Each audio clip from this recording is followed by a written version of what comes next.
وأصحابه أجمعين أما بعد فقد قال الله تبارك وتعالى في القرآن المجيد والفرقان الحميد أعوذ بالله من الشيطان الرجيم بسم الله الرحمن الرحيم يا أيها الذين آمنوا اجتنبوا كثيرا من الظن إن بعض الظن إثم ولا تجسسوا ولا يغتب بعضكم بعضا صدق الله العظيم وعن أبي هريرة رضي الله عنه قال قال رسول الله صلى الله عليه وسلم إياكم والظن إن بعض الظن أكذب الحديث أو كما قال عليه الصلاة والسلام۔ محترم بزرگوں اور عزیز دینی بھائیوں، قرآن کریم کی جو آیت آپ حضرات کے سامنے تلاوت کی گئی ہے، اس میں اللہ تبارک و تعالی کچھ معاشرتی بیماریوں کو ذکر فرما رہے ہیں، جس کو سوشل ڈیسیز بھی کہہ سکتے ہیں۔ یہ ایسی بیماریاں ہیں کہ اس کی وجہ سے معاشرہ تباہ ہو جاتا ہے۔ اسلام کی جو خصوصیت ہے اور اسلام کا جو سب سے بنیادی پیغام ہے وہ توحید کا، وحدت کا اور اکٹھا ہونے کا جو پیغام ہے، ان بیماریوں کی وجہ سے وہ سب ڈسٹرائے ہو جاتا ہے، ختم ہو جاتا ہے۔ پچھلی جمعہ میں آپ حضرات کے سامنے انہی بیماریوں میں سے ایک بیماری کا ذکر کیا گیا تھا، غیبت کے بارے میں، کہ مسلمانوں کا جو معاشرہ ہے وہ غیبت کی وجہ سے ٹوٹ جاتا ہے، بکھر جاتا ہے۔ اسی طریقے سے آج ہم گفتگو کرتے ہیں بدگمانی کے سلسلے میں، اور قرآن کی آیت میں اگر ہم غور کرتے ہیں تو جتنا حرام زنا کرنا ہے، جتنا حرام سود کھانا ہے، جتنی حرمت غیبت کے تعلق سے آئی ہے، اتنی ہی حرمت ایک دوسرے کے بارے میں بدگمانی پیدا کرنے کے سلسلے میں بھی آئی۔ اسی لیے اللہ کے نبی صلی اللہ علیہ وسلم نے فرمایا کہ کسی کے بھی بارے میں بدگمانی مت پیدا کرو، کسی کے بھی بارے میں غلط ایک تصور اپنے ذہن میں مت پالو، کسی کے بارے میں غلط خیال اپنے دل میں پیدا مت کرو، اس لیے کہ ایک دوسرے کے بارے میں غلط سوچنا، غلط خیال کرنا یا غلط ایزمپشن کرنا یہ جھوٹ سے بھی بڑا گناہ ہے۔ اور جھوٹ کے بارے میں اللہ کے نبی نے کیا فرمایا؟ الصدق ینجی والکذب یہلک، سچائی نجات دیتی ہے اور جھوٹ ہلاک کرتا ہے۔ تو جب جھوٹ ہلاک کرنے والی چیز ہے اور اللہ کے نبی صلی اللہ علیہ وسلم فرما رہے ہیں کہ بدگمانی کرنا جھوٹ سے بھی بڑا گناہ ہے، تو وہ کتنا زیادہ ہمیں ہلاک کر سکتا ہے، کتنا ہمیں وہ نقصان پہنچا سکتا ہے، کتنا ہمارا معاشرہ اس کی وجہ سے بکھر سکتا ہے۔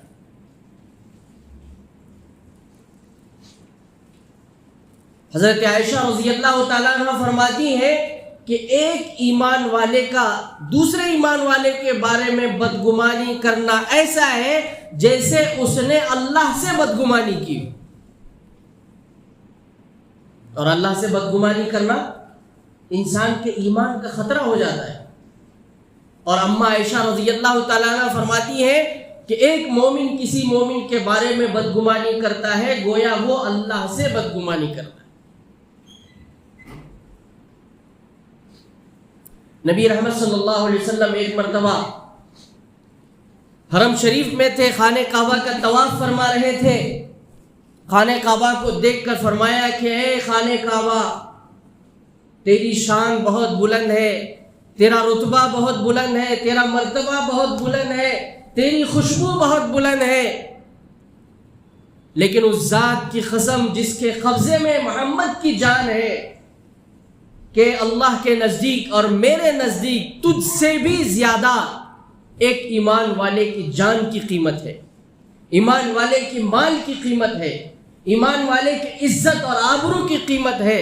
اور تجھ سے بھی زیادہ یہ ہے کہ ایک ایمان والے سے بدگمانی کرنا، یہ تجھ سے جیسا مقام مرتبہ بلند ہے اور تیری عزت بلند ہے، ویسے ہی ایک دوسرے کے بارے میں بدگمانی کرنا اتنا ہی بڑا جرم ہے۔ تو جس طریقے سے انسان کو کسی کے جان کے بارے میں نقصان پہنچانے سے روکا گیا ہے، کسی کے مال کے سلسلے میں نقصان پہنچانے سے روکا گیا ہے، اسی طریقے سے اللہ نے اور اللہ کے رسول نے ایک دوسرے کے بارے میں بدگمانی کرنے سے بھی روکا ہے۔ دیکھیے بدگمانی، قرآن کریم میں جو ورڈ استعمال ہوا ہے، جو حرف استعمال ہوا ہے، کثیرا من الظن، ظن کا لفظ استعمال ہوا ہے۔ ظن دو طریقے کا ہے، ظن کے معنی آتے ہیں گمان، خیال، دو طریقے کا ہوتا ہے۔ ایک وہ ہوتا ہے، ایک ذہن میں میرے کوئی خیال آ جاتا ہے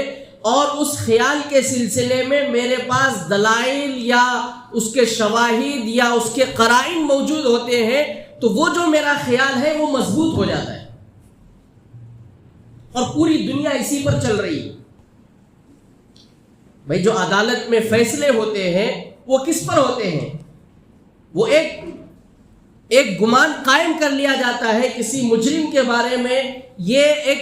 طے کر لیا جاتا ہے کہ اس نے جرم کیا ہے، لیکن اس کے جرم کو ثابت کرنے کے لیے اس کے لیے گواہ طلب کیے جاتے ہیں، اس کے لیے شواہد طلب کیے جاتے ہیں، اس کے لیے ذرائع استعمال کیے جاتے ہیں، اس کے لیے بہت ساری تحقیقات کی جاتی ہیں۔ جب جج کو یہ غالب گمان ہو جاتا ہے کہ اس کا جرم صحیح ہے، تو پھر وہ اس کے بعد فیصلہ دیتا ہے۔ تو کسی کے بارے میں اگر ہمیں کچھ گمان ہو رہا ہے، غلط گمان ہو رہا ہو یا صحیح گمان ہو رہا ہو، تو صحیح گمان تو اچھا ہے، کسی کے بارے میں اچھا سوچنا، اچھا گمان رکھنا، اللہ تبارک و تعالیٰ اس کے اوپر اجر و ثواب دینے والے ہیں۔ لیکن کسی کے بارے میں غلط گمان رکھنا، کسی کے بارے میں غلط سوچنا، اور جس غلطی کو آپ نے اس کے سلسلے میں سوچا ہے اس کے اوپر نہ آپ کے پاس کوئی دلیل ہے، نہ کوئی ذریعہ قرینہ ہے، اس کے باوجود آپ پال رہے ہیں، تو آپ بہت بڑے مجرم۔ یہاں تک کہ بدگمانی کرنے کو گناہ کبیرہ میں شامل کیا گیا ہے۔ تو ایک ظن تو یہ ہے کہ غالب گمان ہے، اس کے ساتھ دلائل ہے تو ٹھیک ہے، لیکن دوسرا یہ ہوتا ہے کہ ایک چیز ہم ذہن میں پال لیتے ہیں، اپنے خیال میں ایک چیز کا تصور کر لیتے ہیں، اس کے سلسلے میں کوئی دلیل یا کوئی ذریعہ نہیں رہتا، اس کے باوجود کسی کے بارے میں کوئی غلط سوچ لیے کہ میں فلانا آدمی ایسا ہے، فلانا آدمی یہ برائی کرتا ہے، حالانکہ آپ کے پاس کوئی دلیل نہیں، کوئی ثبوت نہیں، اس کے باوجود آپ ذہن میں وہ چیز پال رہے ہیں، گویا آپ گناہ کبیرہ کا ارتکاب کر رہے ہیں۔ یہ تو اخروی اعتبار سے، قرآن و سنت کے اعتبار سے اس کو یہ سارے نقصانات ہوں گے۔ ظاہری سیرت پر بھی اس کے اثر پڑے گا۔ جو آدمی ہمیشہ لوگوں کے بارے میں نیگیٹو سوچتا ہے، بدگمانی کرتا ہے، تو وہ بیماریوں میں مبتلا ہو جاتا ہے۔ غیر ضروری اس کا ذہن جو ہے ٹینشن میں مبتلا ہو جاتا ہے، وہ ڈپریشن کا شکار ہوتا ہے، وہ کبھی خوش نہیں رہ سکتا،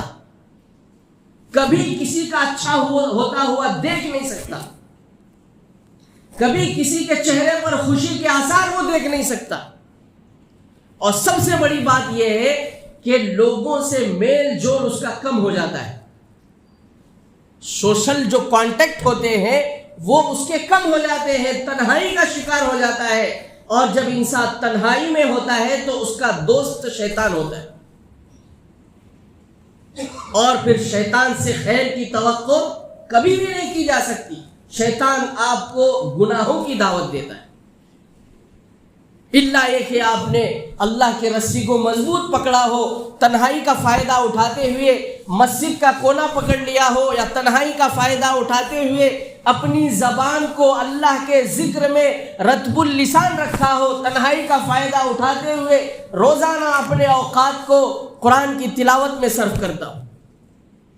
اگر اللہ کی رسی کو مضبوط پکڑ لیا تو اس کی تنہائی اس کے آخرت کے درجات بلند کر سکتی ہے، لیکن تنہائی میں رہ کر اگر وہ اللہ کی رسی کو مضبوط نہیں پکڑے گا تو جہنم میں پکا وہ اپنا ٹھکانہ بنا لے گا۔ تو بدگمانی کا سب سے بڑا نقصان یہ ہے کہ ہمارے جو تعلقات ہیں وہ خراب ہو جاتے ہیں، میل جول کم ہو جاتا ہے۔ اور دوسری چیز یہ ہے کہ جس آدمی کے بارے میں اس کے ذہن میں بدگمانی ہے، جب بھی وہ سامنے سے آدمی نظر آتا ہے تو فوراً اس کا بی پی ہائی ہو جاتا ہے،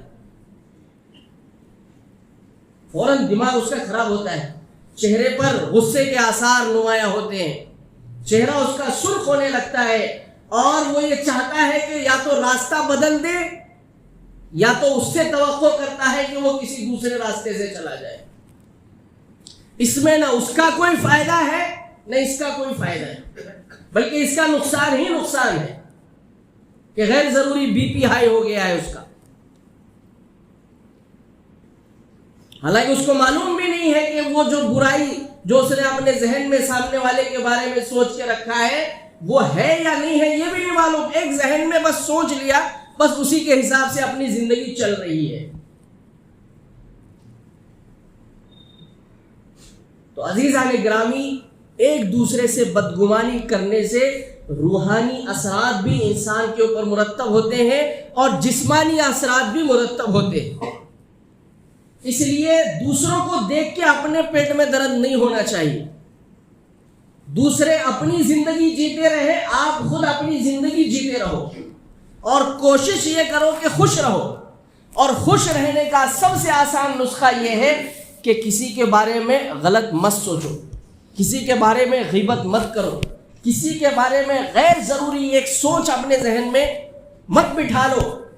اگر یہ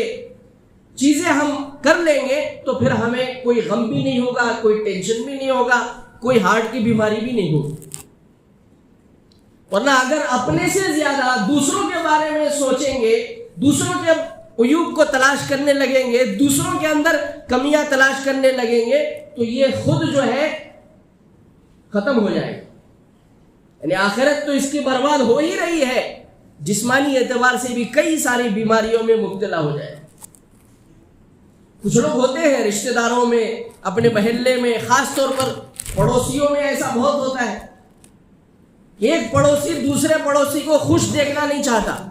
حالانکہ کوئی لینا دینا نہیں ہے ایک دوسرے کا، کوئی جو ہے پراپرٹی کا کوئی جھگڑا نہیں، کوئی لین دین والا معاملہ نہیں ہے، لیکن پڑوس کے گھر والا اگر خوش ہے تو بازو والا اس کے پیٹ میں درد ہوتے رہتا۔ اس کی کار اگر دروازے کے سامنے لگی، تھوڑی سی آگے پیچھے ہو گئی تو روزانہ صبح اٹھ کے جھگڑے شروع کر دیتا، تھوڑا سا دروازے کے سامنے پانی بہنے لگا لڑائی شروع کر دیتا، تھوڑا سا بچہ جو ہے شرارت کرتے کرتے اس کے دروازے یا کھڑکی کے پاس آ گیا تو لڑائی شروع ہو جائے۔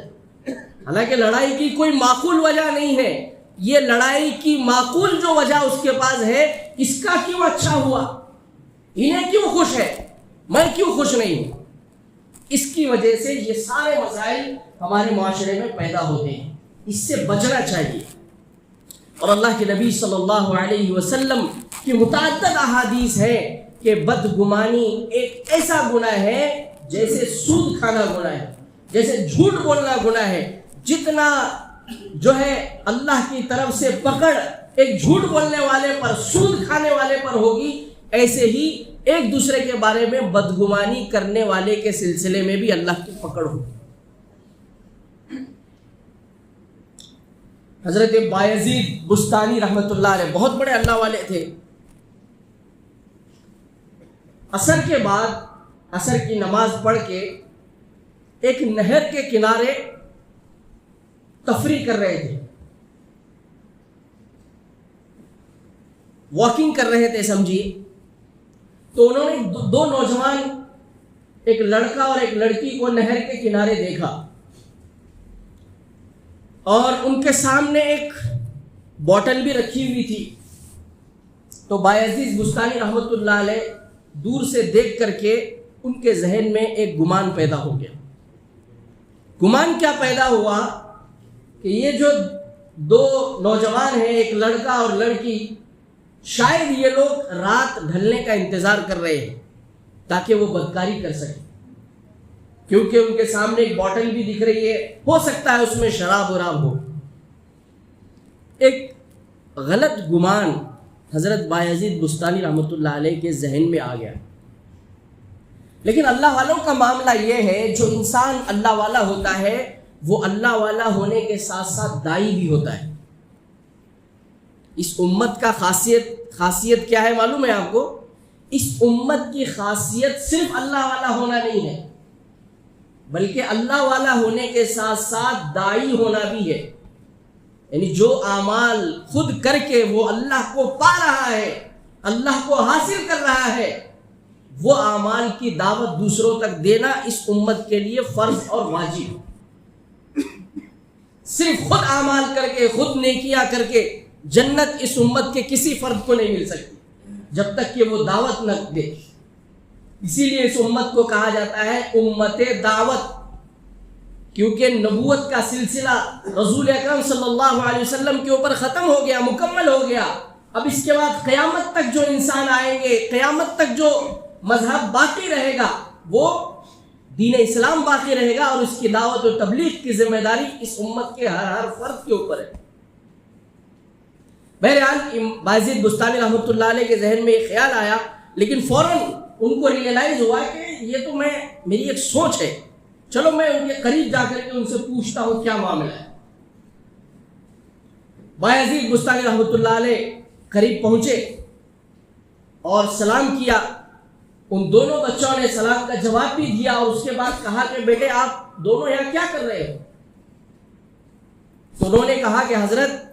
ہم دونوں بھائی بہن ہیں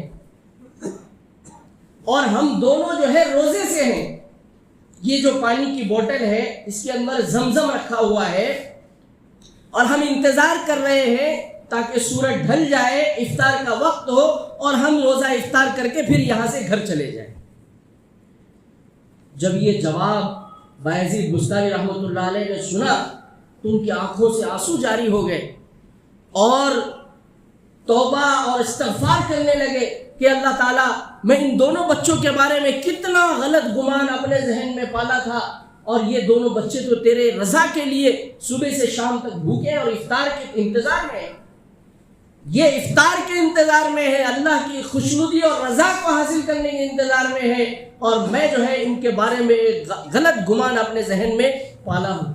تو انہوں نے فوراً ان سے معافی مانگی، اللہ کے سامنے بھی توبہ و استغفار کیا، ان دونوں کو اپنے گلے لگایا اور اپنے گھر لائے، ان کا بہت اکرام کیا، بہت عزت کی اور پیٹ بھر کے کھانا کھلا کر ان کو روانہ کیا. تو صرف گمان اپنے ذہنوں میں پیدا کرنا یہ غلط ہے جب تک کہ ہمیں اس کے بارے میں کوئی تحقیق نہ ہو. اگر تحقیق ہو بھی جائے تو آپ کو کیا لینا چاہیے؟ اگر کسی کے اندر کوئی برائی ہے اور وہ برائی کے بارے میں آپ کے ذہن میں ایک گمان ہے اور حقیقت میں وہ برائی اس کے اندر موجود ہے، تو اس سے آپ کو کیا لینا دینا؟ اس کو اپنی زندگی جینے دیجئے اور آپ خود اپنی زندگی جی لیجئے. اسی طریقے سے ایک صاحب نے ایک واقعہ نقل کیا کہ میں ایک دفتر میں ایک بہت بڑی کمپنی میں کام کرتا تھا اور کمپنی میں ایک انگریز امپلائی تھا. تو یہ انگریز جو ہے اپنے کام سے کام رکھتا تھا، جب بھی وہ اس کے پاس جا کر کے کچھ گفتگو کرتا تو وہ اس کو کوئی رسپانس نہیں دیتا تھا، نہ اس کی طرف دیکھتا، نہ اس کی بات سننے کے لیے آمادہ ہوتا. تو اس کے ذہن میں ایک غالب گمان پیدا ہو گیا کہ یہ جو انگریز ہے یہ بہت گھمنڈی لگتا ہے، یہ انگریز جو ہے اپنے آپ کو بہت زیادہ ہوشیار سمجھتا ہے، یہ انگریز جو ہے ہم کو کوئی عزت اور ہم کو کوئی رسپانس نہیں دیتا ہے. تو ایک غلط خیال اس کے بارے میں پیدا ہو گیا. ایک دن ایسا ہوا کہ ڈائننگ ٹیبل پر دونوں اتفاق سے ایک ساتھ بیٹھے اور بات کرتے کرتے اس انگریز نے اس سے کہا کہ میری جو سننے کی صلاحیت ہے وہ بہت کمزور ہے، میں بہرا ہوں، مجھے سنائی نہیں دیتا ہے، تو مجھے جو ہے کوئی اچھے ڈاکٹر کا آپ ایڈریس دیجئے تاکہ میں جا کے میرے کان کا علاج کروں۔ جیسے ہی یہ سننا تھا اس کے پیروں کے نیچے سے زمین نکل گئی۔ جو آدمی پچھلے کئی سالوں سے یہ سوچ رہا ہے کہ یہ انگریز گھمنڈی ہے، تکبر کرنے والا ہے، یہ غیر انگریزی لوگوں کو زیادہ بھاؤ یا رسپانس نہیں دیتا ہے، حقیقت یہ ہے کہ وہ ایکچولی بہرا ہے۔ تو کتنا غلط خیال میں نے اپنے ذہن میں پالا۔ اس نے فوراً اس کو اپنے گلے لگایا، معافی مانگا کہ بھائی میں تیرے بارے میں یہ سوچتا تھا لیکن تیرے اندر یہ بیماری ہے، اس کا مجھے علم نہیں تھا، اللہ کے واسطے مجھے معاف کر۔ اس طریقے کے بہت سارے واقعات ہماری روزمرہ کی زندگی میں۔ ایک مولانا نے ایک واقعہ لکھا ہے کہ ایک آدمی تھا جس محلے میں وہ رہتے تھے، ایک آدمی روزانہ ایک چپس کی پاکٹ لے کر کے آتا تھا، اس میں سے آدھے چپس کھا لیتا تھا اور آدھے پھینک دیتا، دروازے کے کونے میں پھینک دیتا تھا۔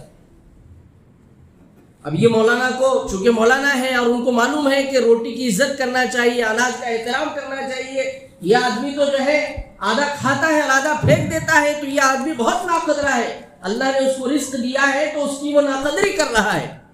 یہ ذہن مولانا کے ذہن میں آ گیا، یہ خیال۔ تو ایک دن، اب مولانا تو مولانا ہے، تو تھوڑے دن دیکھ کے پھر انہوں نے پوچھا کہ بھئی کیا معاملہ ہے، چپس اگر تم کو نہیں کھائے جا رہے تو کیوں خریدتے ہو روزانہ، اور اگر آدھا کھا کر کے آپ کا پیٹ بھر جاتا ہے تو آدھا اپنے بچوں کو دے دو، یہاں باہر کیوں پھینک رہے ہو؟ تو اس نے کہا کہ حضرت یہ جو میں آدھا پاکٹ جو پھینکتا ہوں تو یہ جس وقت یہ میں پھینکتا ہوں اس کے 10-15 منٹ کے بعد آپ انتظار کریے، اللہ تعالیٰ کی کتنی ساری مخلوقات آ کر کے اس سے اپنا پیٹ بھر لیتی۔ میں اس لیے پھینکتا ہوں تاکہ جو اللہ کی مخلوقات ہیں، زمین کے کیڑے مکوڑے ہیں، وہ اس کو کھا کر کے اپنا پیٹ بھر لیتے۔ تو مولانا کو بڑا افسوس ہوا اور ان سے انہوں نے معافی مانگی کہ بھائی میں تو یہ سوچ رہا تھا کہ تو اللہ کے رزق کی ناقدری کرتا ہے، حالانکہ تو اللہ کے ایک مخلوق کا جو ہے کھانے پینے کا انتظام کرتا ہے۔ تو غرض ہے کہ عزیز دوستو بزرگوں، انسان کو چاہیے کہ اپنے خود کے بارے میں سوچے، خود کے عیبوں کو تلاش کرے، خود کے اندر کیا کمی ہے اس کو درست کرنے کی کوشش کرے، بجائے اس کے کہ دوسروں کے اندر کوئی کمی تلاش کرے یا دوسروں کے بارے میں کوئی برا خیال اپنے ذہن میں رکھے۔ اگر انسان اس طریقے سے زندگی گزارے گا اور ایک دوسرے کے ساتھ خوش فہمی رکھے گا، ایک دوسرے کے ساتھ اچھے خیالات رکھے گا، پازیٹیو تھنکنگ ایک دوسرے کے ساتھ رہے گی، پھر معاشرہ جو ہے اکٹھا رہے گا، معاشرہ بکھرے گا نہیں، معاشرہ بگڑے گا نہیں، بلکہ یہ معاشرہ مضبوط اور مستحکم ہو کر کے پورے انسانیت کے لیے ایک پیغام دے گا کہ اسلام کے ماننے والے یہ ایک دوسرے کے ہمدرد اور خیرخواہ ہوتے ہیں۔ اللہ تبارک و تعالی ہم سب کو کہنے سننے سے زیادہ عمل کرنے کی توفیق عطا فرمائے۔